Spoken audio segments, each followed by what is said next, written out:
Tell me about y'all's most important campaign of the year here, both for the Salvation Army nationally and for Anderson particularly. First week of November, the Salvation Army in Anderson is beginning our 2025 Red Kettle campaign. We're beginning a little early this year because the need is great. Last year, the Salvation Army served almost 500 people in our Stringer Emergency Lodge, providing over 13,000 nights lodging and 17,000 meals. So far this year, in our program year, we've served over 400 people at the Stringer Emergency Lodge, providing 14,000 nights lodging and 17,000 meals. The need is great in Anderson County for the services of the Salvation Army. So we're going to ask 100 volunteers to help raise $1,000. Our Red Kettle campaign goal this year is $100,000, and all of those funds will go to serving Anderson County residents who are in need, who have experienced and are experiencing homelessness, or have income issues and the like, and who need some form of assistance, whether it's for rent or utilities, or for seasonal assistance at Christmas time. Does the need seem to increase around the holidays? It does. Oftentimes, families find themselves in the battle to decide on paying for food or for rent or for medical needs, and meeting those needs along with the traditional Christmas can be quite challenging for those who are in the lower income bracket. And the Salvation Army of Anderson has been here for more than 100 years, is that correct? Salvation Army has been serving Anderson County since 1910. And if you had more space here, would there be enough need to fill those beds? The Salvation Army could use a program expansion. If we had the money, we have the property, but in order to build and expand our shelter capacity, that would take probably a couple $1 million. We would need a very large capital campaign, and the entire community would have to get back behind the Salvation Army and support us in building the shelter that Anderson County needs. And I was going to say, you mentioned that Anderson County needs that. If you were able to build that, it would be almost full pretty quickly, wouldn't it? It would fill up rather quickly. We have 50 beds that we serve currently, and those we remain at capacity most days. And you're the only ministry doing what y'all do here. I mean, in terms of that, that's why the need continues to grow, correct?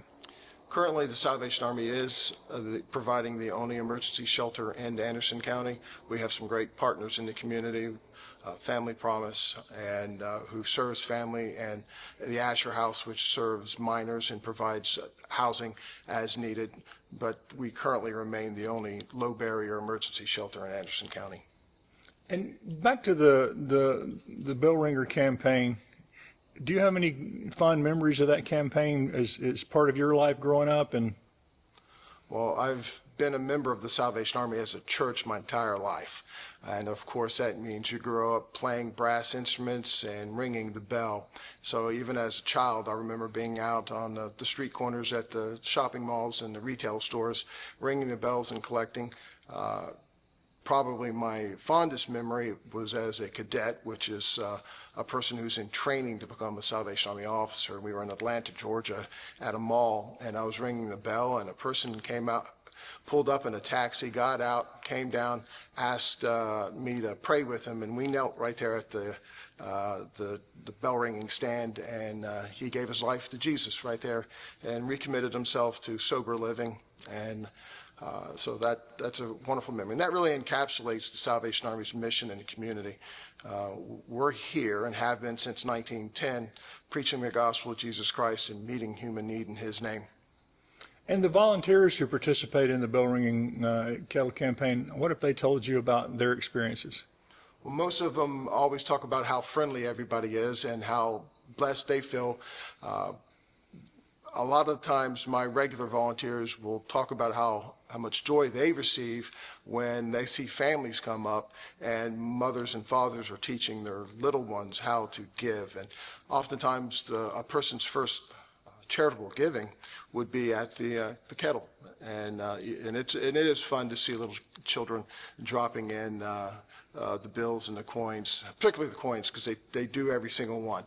And so it's fun to watch them do that. And and I get a little bit of a chuckle because oftentimes they'll put their little hands back out to their mother and father and ask for more. And then I get to watch mom dig through her purse and find more change or find a couple more bills to hand their child. So it's a lot of fun.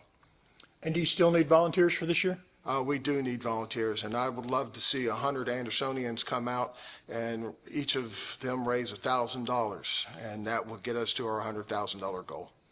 And remind me again the dates for the campaign this year. We're beginning November. We have a soft start November 3rd with a couple of our retail partners, and as we progress through November, we gain additional partners such as Walmart and Sam's and Ingles. We begin with Hobby Lobby and Belk this year. And if any business wants to have a place people can donate, what can they do? They can call me at 864-318-0719, and I'll be happy to help them get something set up. And while we're talking about the holiday season, when will the Angel Tree Ministry begin kickoff? We begin taking applications October 19th. So anyone who is in need of seasonal assistance should go to our Facebook account or our website and access the online application through the link that's provided there. And people will begin to see the angel trees pop up when? Yeah. As we get closer to the holidays and Thanksgiving, you'll see the trees pop up. And you can also simply just give me a call, and I'll make sure to give you as many angels as you need. And if people just want to make a straight donation to the Salvation Army of Anderson, what can they do? You can go online and select Anderson as the location, and you can donate online, or you can write a check and send it to P.O. Box 43, Anderson, South Carolina, 29622.